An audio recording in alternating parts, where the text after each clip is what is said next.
Hello everybody. As you can see, I'm halfway through the Fred Flintstone brake upgrade on my Buick. We've got it decommissioned here. I've got the brake booster off and the master cylinder. We're gonna attempt to rebuild this brake booster and put it back together the right way so this thing stops better. I had a really bad vacuum leak where the brake booster finally, I'm guessing the rubber diaphragm on the inside probably finally dry rotted and gave way, and it idled really rough,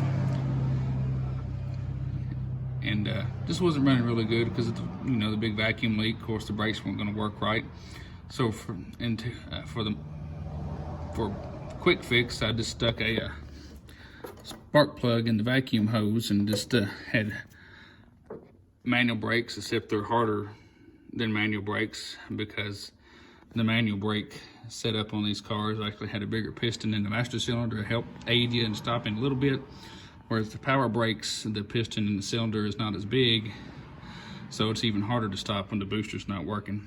But anyway, I have the booster out over here on my junk table / workbench.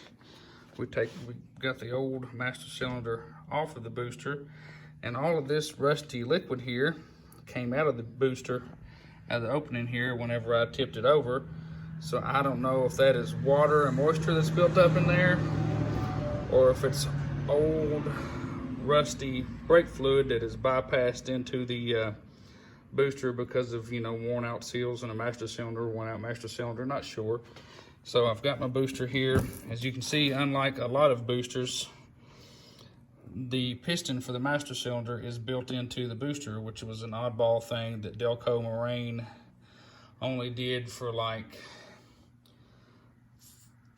3 or 4 years in the early 60s, and it's kind of a pain in the butt.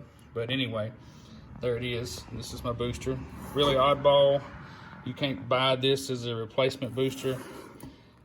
It's hard to find replacement parts to rebuild them. There are places that rebuild them, but they charge quite a bit of money to do it, and you have to mail it off. And I'm stubborn, and I'm gonna try to do it myself. So I have all that ready to disassemble. This is the old master cylinder. It looks okay on the inside, I guess. I don't know.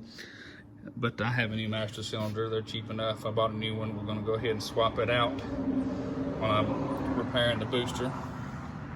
Let me look around here real quick. I'll see what I've got here.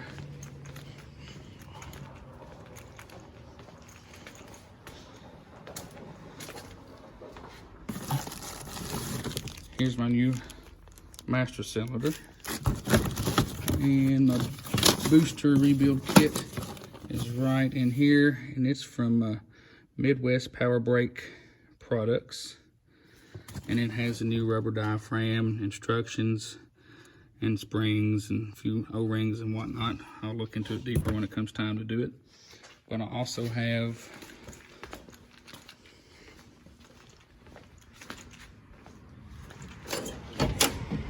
my Buick service manual here that has more detailed instructions on disassembling it and putting it back together. So kind of hot today. I've got everything. I've done about as much as I want to do today, so we'll give it a next time I have some extra free time, which who knows when that'll be. We're working on moving. We've sold our house. We're just waiting to close on it. And anyway, hopefully I'll get some power brakes back on this car before the next show I want to go to, which is going to be the Redneck Rumble in Lebanon, Tennessee in September. So until next time, thanks for watching. See you later.